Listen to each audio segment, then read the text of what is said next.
Nosotros queremos darles la bienvenida a nuestros invitados de esta tarde, a Marilis Castro, es editora de Economía del periódico Hoy. Está con nosotros el abogado Rafael Ariza y el experto en seguridad Daniel Pou. Con ellos nosotros vamos a conversar sobre el tema de la economía del narcotráfico. ¿Podemos hablar, Amarilis, de una economía del narcotráfico? Claro que sí, podemos hablar de una economía del narco. ¿Por qué? Porque es una actividad que, aunque ilegal, genera muchos recursos. Se estima que unos 650.000 millones de dólares. ¡Wow! ¿A dónde? Anuales, en todo el mundo. Son 650.000 millones de dólares. Claro que sí. ¿Qué pasa? Es una actividad ilícita. Ese dinero se mueve por debajo, no paga impuestos, ¿verdad? Como si fuera una actividad formal. No obstante, a través del lavado, impacta a muchos sectores.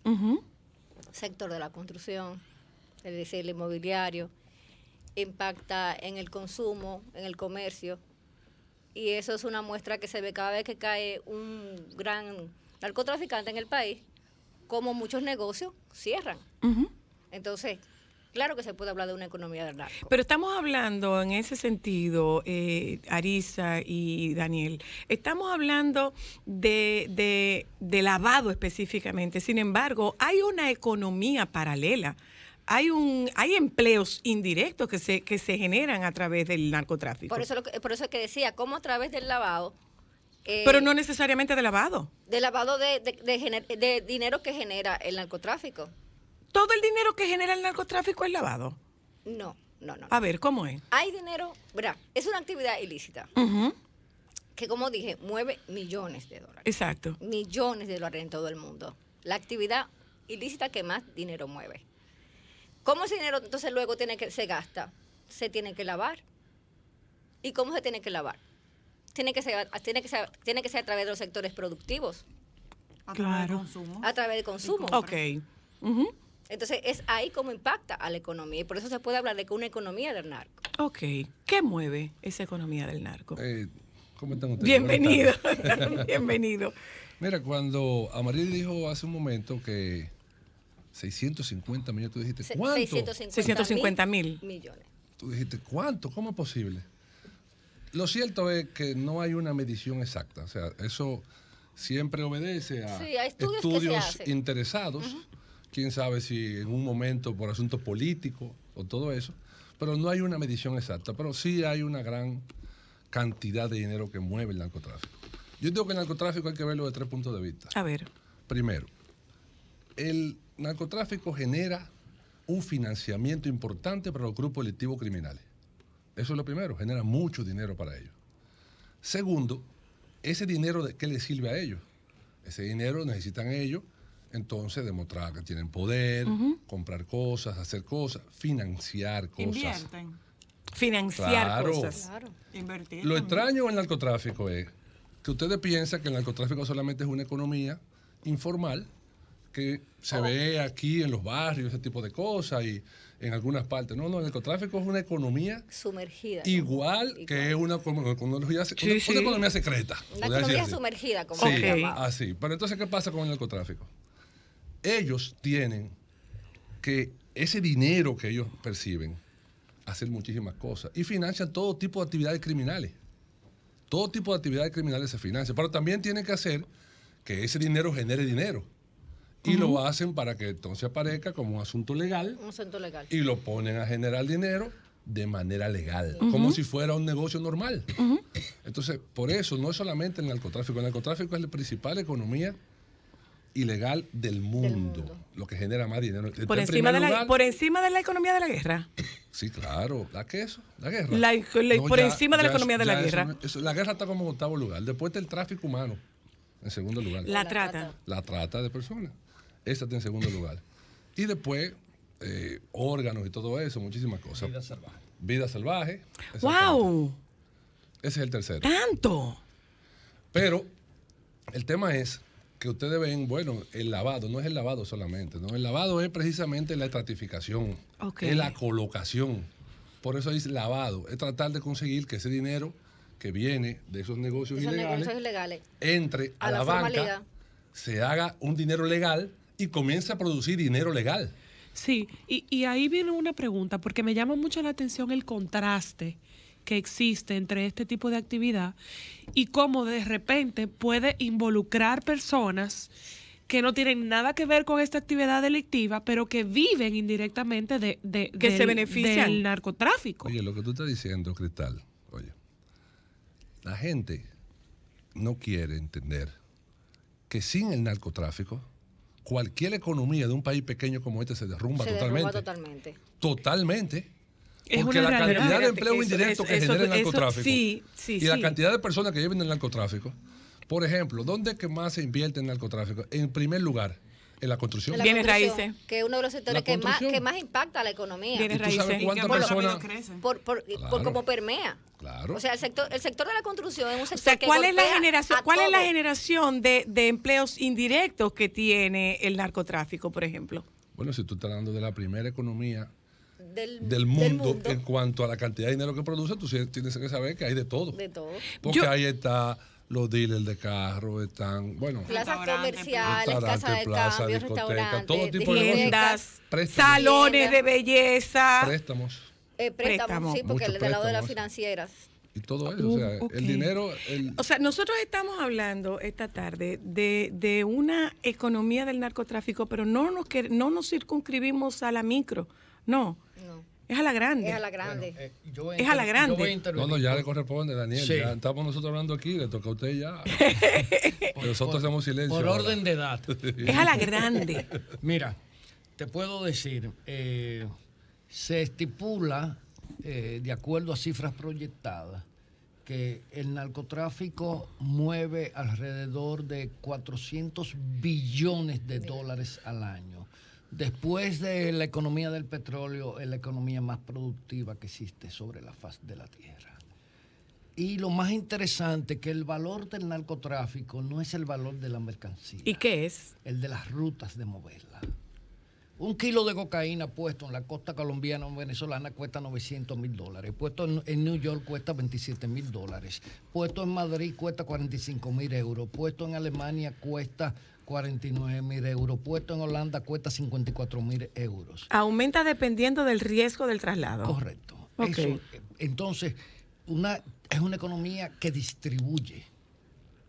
Eso es lo más interesante, porque la cantidad de personas que se comprometen, por eso es tan importante en el tema del enfrentamiento del narcotráfico, no concentrarse en la droga, sino en las rutas. En la ruta. Porque eso es lo que vale.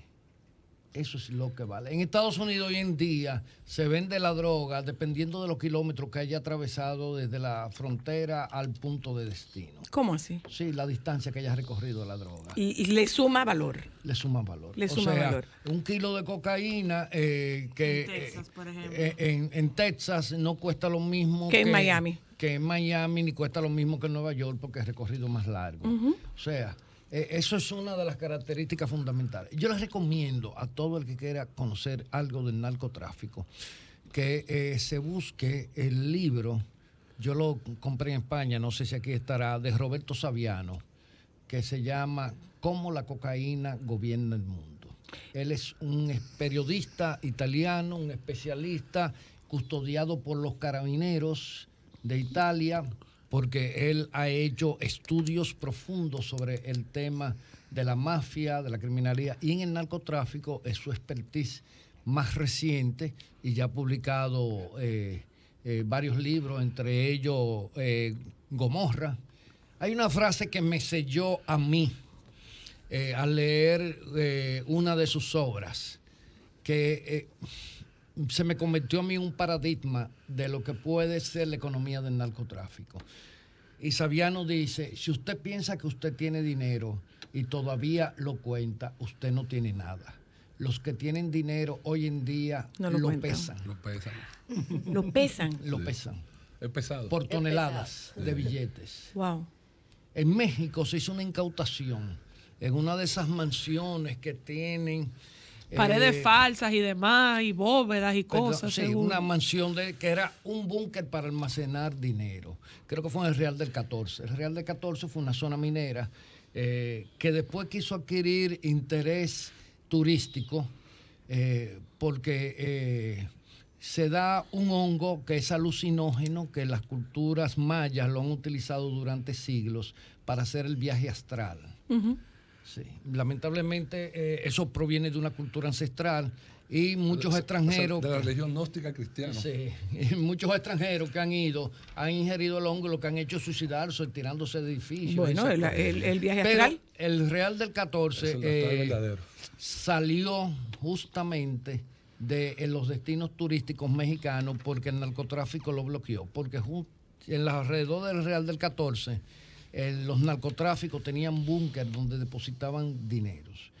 Tengo una amiga que participó en uno de los allanamientos de incautación y me cuenta que el dinero no se podía contar. Sacaban paletas con montacargas para transportarlo. Ahora, la pregunta en es, camiones. ¿Qué persigue, mejor dicho, un zar de la droga? ¿Qué persigue? Ajá. Sobre todo. Dinero, poder, o sea, claro, un dinero, dinero que ya no puede utilizar. Justamente lo que él persigue es legalizar su dinero. Legalizar su dinero. Por ejemplo, el cartel, yo soy un experto en eso, el cartel de los Caballeros Templarios, cuyo principal cabecilla hoy en día está preso. Está preso en México. Que era un maestro de escuela que le llamaban la tuta. Llegó a sustituir el Estado en los territorios que él dominaba. La herencia se repartía en presencia de él, la familia. Él decía, a ti te toca el bar de la esquina, a ti te tocan las vacas. O sea, porque es que esa es una de las cosas que hace el narcotráfico, que empieza a desplazar el Estado y a tomar poder. En la parte política. La parte política. Pero además también está la parte social. El narcotráfico se permite asumir la parte social. Es que el efecto social, ¿tú sabes dónde tú lo ves? En los temas de violencia. Precisamente, esa violencia generada, que tú no sabes de dónde sale, que se mataron un grupo, que sé yo qué, que tienen que sé yo cuántas armas, eso es narcotráfico, pero ese es el micro, peleando por puntos y por serie de cosas. Ese es el narcotráfico, el que genera eso. Ahora, te puedo contar, para redondear el aspecto que empezamos a asumir de la legitimación.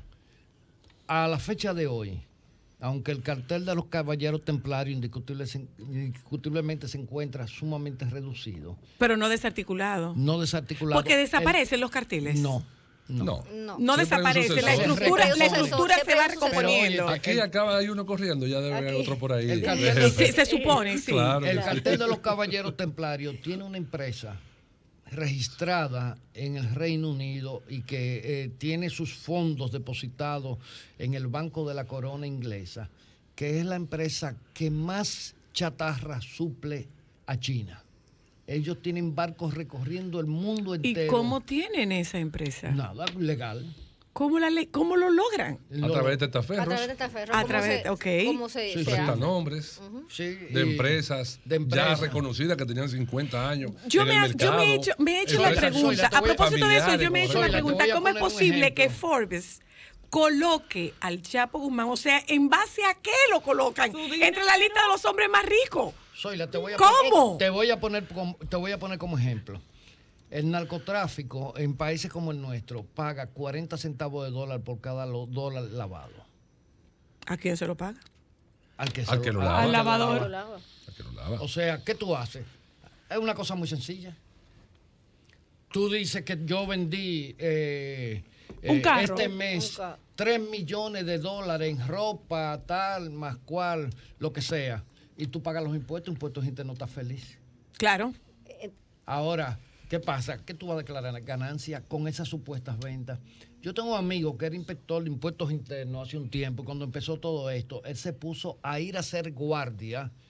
Era un empleado de esos consagrados delante de tiendas de este país que declaraban... Los famosos puntos que eran otro tipo de puntos. Que declaraban ventas millonarias. Y más, sin embargo, él decía, yo me paso la tarde entera aquí sentado y ahí no entra nadie.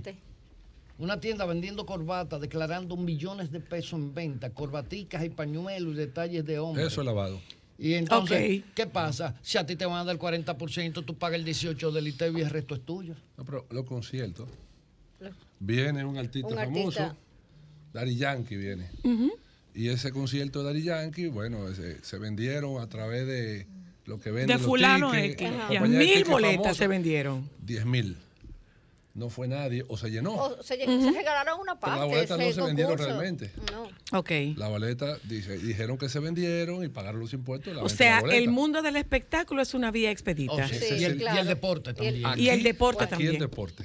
El fútbol. Aquí el deporte. Mira qué pasa. Nosotros estamos hablando, cuando empezamos a hablar aquí, son de estadísticas de Latinoamérica y del mundo.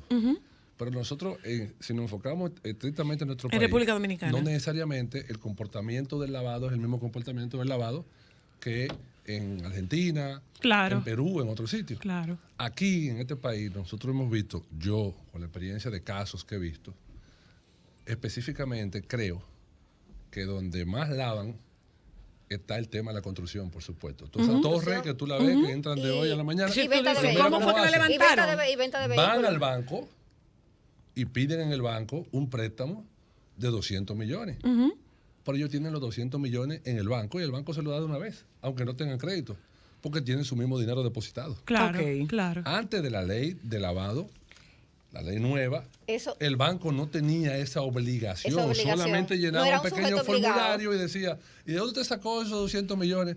Yo vendí una tierra de una herencia de mi bisabuela. No hay problema.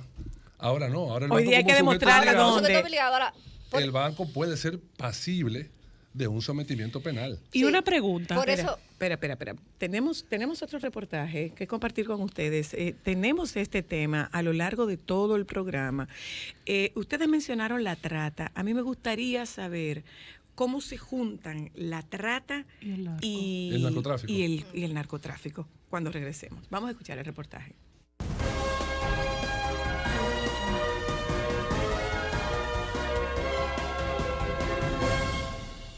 Entre los sectores que comúnmente se ven envueltos en el lavado de dinero se encuentran la moda, la música, los negocios de manejo de divisas como las casas de cambio, el mundo de la televisión y el entretenimiento, los centros nocturnos como discotecas y bares y, por supuesto, la política. En lugares donde el narcotráfico crece como un cáncer, se puede ver incluso la asociación de los malhechores con la iglesia, colegios y hasta comunidades enteras, ya que por lo general los narcotraficantes otorgan grandes cantidades de dinero a sus cómplices. Así que no solo es dinero sucio, sino también dinero fácil. ¿Cómo llegan los narcotraficantes a hacer este tipo de conexiones con empresarios, marcas y artistas? ¿Qué se esconde detrás de la máscara de riqueza de muchos que en calidad de emprendedores no podrían alcanzar las ganancias suficientes en tan poco tiempo para exhibir una vida de aparentemente infinitos placeres? La Ley 155-17 sobre el lavado de activos de tráfico ilícito de drogas expresa en el párrafo 9 del artículo 4 que la persona física que preste su nombre para adquirir activos o bienes producto de una infracción grave, así como las infracciones tipificadas en dicha ley, será sancionada con una pena de 3 a 6 años de prisión y con una multa de 100 a 200 salarios mínimos y con el decomiso de todos los activos o bienes ilícitos, instrumentos y derechos sobre ellos. Esta parte de la ley deja claras las consecuencias de servir de testaferro de narcotraficantes o de usuarios del lavado. Recientemente se han creado nuevas políticas en un tipo de negocio que era comúnmente señalado como el principal puente de los narcotraficantes para el lavado de activos: los dealers de carros. A continuación, escucharán un fragmento de una broma que hiciera el famoso youtuber Adolfo Lora, donde entra a un dealer pretendiendo ser un tipo sospechoso que quiere comprar una camioneta de $50,000 en efectivo. El supuesto sujeto anda con el dinero en un bulto y a menudo trata de intimidar al vendedor. Entonces, ¿qué vamos a hacer con lo del efectivo? Porque no me gustó lo que tú me dijiste. Yo con efectivo, ¿qué ando? Pero señores, que efectivo, usted sabe que ahora mismo en los dealers no podemos recibir efectivo por el tema de... ¿Esto se puede quitar esto? Para meterle más vaina por dentro. Sí, eso se puede quitar, pero... Mira, yo le voy a hacer esto. Coja el dinero. ¿Cuántos son? 50,000. No, espérese, señor, es que no podemos recibir ese dinero así. Cójalo. Coja el dinero, brother. Yo me voy a llevar el vehículo. Señor, los francotiradores míos están quillados, porque estamos durando mucho. El jefe mío se quilla también, el patrón. Es que no podemos recibir dinero así. ¿Cuánto es ahí? Eso... No, es que eso es... Ya usted lo tiene ahí, eso no es mío. Problema con la policía. ¿Policía? con coco, como dueña del gusto.